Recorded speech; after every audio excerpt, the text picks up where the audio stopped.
Good morning all, hope you're doing well. Risk sentiment overview for the 18th of the 10th, 2022, Tuesday. We've got a big shift in on the Dow Jones and DAX as well. So that helped the shift in on the 24-hour difference. VIX was crushed yesterday as we went into the close. It was down 3% by the time markets closed for the day. So that's risk on indication, and VIX, whether or not what happened today, we're not really sure. But if we see another crush of the VIX, then yeah, that's going to be fairly risk on. Our trade of the day is a risk on signal. So we need stocks and indices to rally today. If they dump, then our trade of the day will be awful. So we have to take into account risk when you're taking any signal to do with currencies. You need to look at risk on and risk off flows. So if we're risk off, it's going to impact your dollar pairs. If we're risk on, it's going to impact your dollar pairs, and not just dollar, but any permutation on anything. So it's going to be impacted by risk. So Aussie is sensitive to risk, Kiwi is, Yen is, or used to be, Pound is, and Swiss is, dollar is, and CAD. CAD's more to do with oil and things, but we're risk on at 24-hour difference. What happens today, we're not really sure, but if we see that VIX come down, then that's going to reinforce the 24-hour difference. The big picture is that we're risk off. So ideally keep an eye on VIX, I think. Yields rose, and this is the opposite of what we want to happen. We want the short-dated yields to fall and long-dated yields to rise or stay where they are. We don't want the short-dated yields to rise because that tells us fear in near term, and that's telling us uncertainty and the flight to safety in the next 3 months, next 6 months, and next year. So we want them to come down if we're risk on. So that's a little bit out of bonk for this. But we have to remember the big picture, we're risk off, okay? But there's quite a substantial shift on the 24-hour difference. So we'll have to wait and see what happens today. Yield curve is very out of whack. The 6 month is now yielding more than the 5 year. So that's risk off from a yield curve perspective. VIX is above its 52-week midpoint. Admittedly, yeah, we're above 30, but we did fall from 33 to 31 yesterday. So we're still above the 52-week midpoint, and we're still above the psychological round number, which is 30. So that's fairly bearish, quite risk off. There's a shift in on the indices. There's US 30, DAX. Also note EJ and EU, pound yen also, and UK 100. Oil just don't trade at the moment. It's completely choppy. It's a mismatch, and it has been a mismatch for ages. So dollar Swiss is a mismatch there as well. So you'd probably want to avoid dollar Swiss and dollar CAD as well. Mismatch. Yeah, so there's the dollar. Whether or not this is going to be the bottom on these dollar crosses, remains to be seen. If we're risk on today, then yeah, possibly it'll be a good indication that this is the bottom, and we can rally, and we can see a little bit of dollar softness. But we're fighting this big headwind as well. Look at these performance on the year. Could be profit taken as well, don't forget. So it's up to you what you want to do. If you want to fight that, then be my guest. But you want to be careful because it's quite strong. But it might be profit taken, like I say. Pound USD is the leader and dollar CAD is the laggard. So maybe pound CAD or something like that. You can maybe use these metrics to get a trade idea potentially. Pound strength. So if pound strengthens over the USD, we should see pound strength across the board because the dollar has been strong. Okay, so that's how you use it. Yes, we need risk on for this, so I'm going to try and make this bulletin nice and quick because I took the trade of the day today and I want to keep an eye on it, and I think it should be good, but I want to keep an eye on it, so I'm going to sort of sip through this bulletin, and I'm going to keep I think we might be getting that stop loss cluster above, but we'll have to wait and see.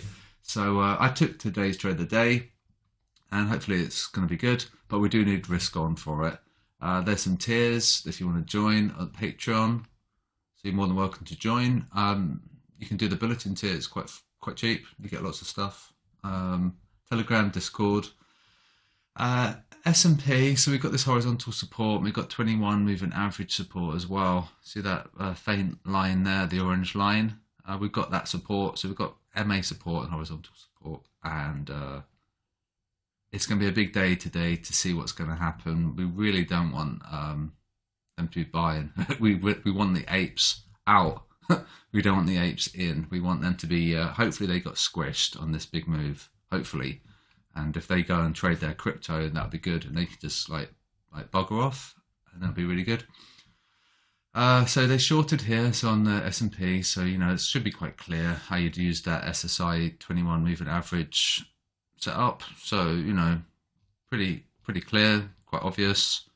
Quite a bit of chop here on the CPI, but they did sell it, so that'll become. Likewise, shorted at the US 30. That'll become. We don't want them to be buying at all. If they buy this, then it'll fall. All right, and likewise, a bit of care of DAX as well, and his inverted head and shoulders with this double top. It's a flip of resistance and now support. So it's an SR flip there on that right shoulder. See, up we come. So technically it was a decent buy. Sentimentally it tied in with that where they sold it. Right.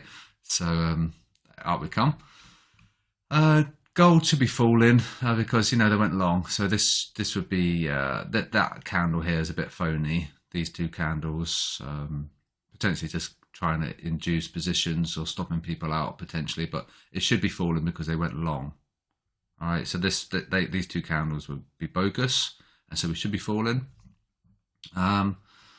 Today's liquidity targets now, the one below UJ was a lot larger, so it tells us that they took stops on UJ, and the one above is large, so it looks like we're going to probe that, and then it should reduce those stops. Then we're going to exhaust the bulls and the bears, and then we could maybe fall, but we need to take stops out, and then they get squished, and then they can leave the casino.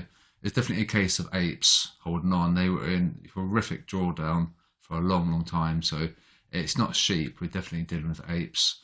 Dollar CAD was a large mover, and dollar Swiss was a large mover, and AU was a large mover as well. All right, so quite a lot of shifting in the last 24 hours, so be careful.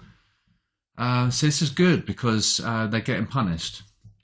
That's a thumbs up. Yesterday it was like 25%, so we're really getting paid 25-30% or something, and it's really unusual for a Monday, and it persisted for a long time, and they got paid a lot. So we didn't have a trade of the day yesterday, which is probably quite good because they were getting paid, and we want to do the opposite of those guys. They've really shifted on Kiwi. Wow.